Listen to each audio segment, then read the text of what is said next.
Ayun, hello guys, kamusta kayo lahat? Sana ay lagi kayo nasa mabuting kalagayan. So, ngayon ay mag-aano tayo nito, magbibiyahe tayo ngayon.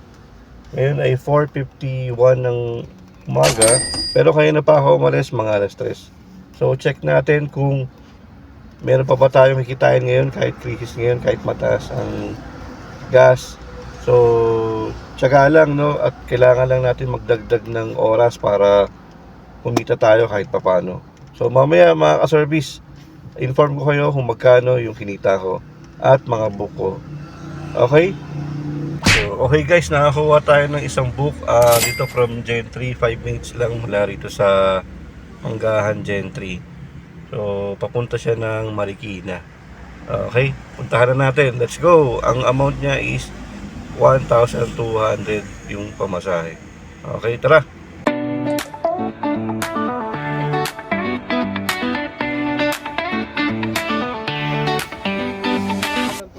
Sige po.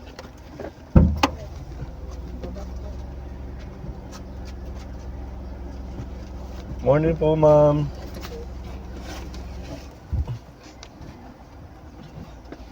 Guys, na-i-drop ko na yung una kong book. Ngayon may bago na naman tayong book ng Marikina to Quezon City naman. So dito, pakaliwa na ako sa Sampaguita Street.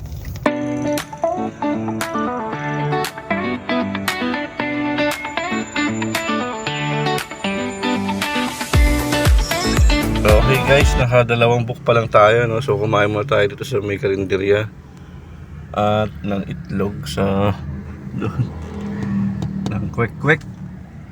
So tara, biyahe ulit tayo. So nakadalawa na tayo ng book ng Joyride. Tapos ngayon magbubukas na tayo ng Angkas at ng Joyride. Yun na, may pumasok na sa Joyride. Tingnan natin.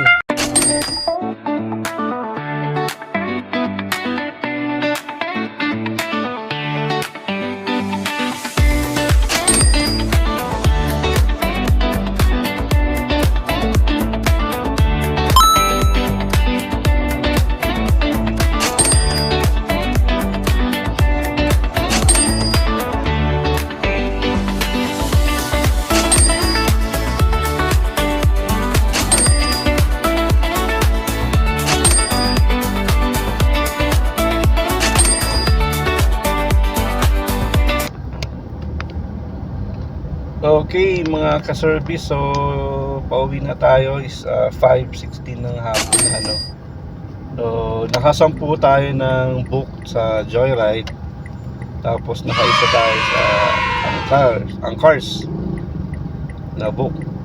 Yun. So dito lalagay ko na lang ang taas ang aking computation kung magkano ang gross na kinita ko at kung magkano yung kinita ko talaga, yung neto, yung net na income, no.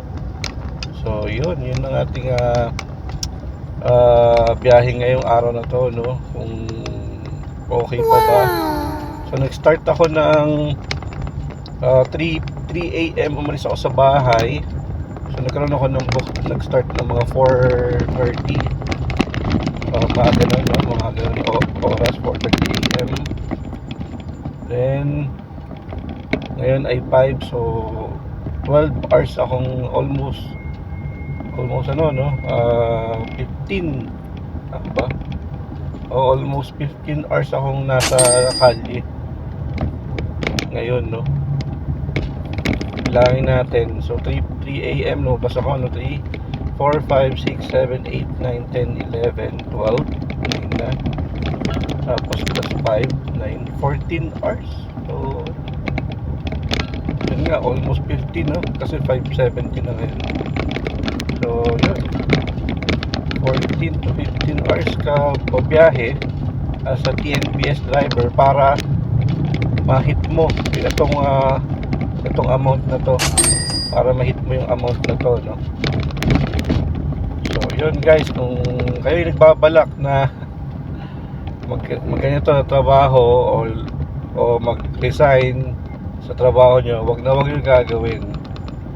Kasi itong trabaho to ay kailangan dito ka mahilig ka talaga mag-drive, mahilig ka talaga gumala sa ano no,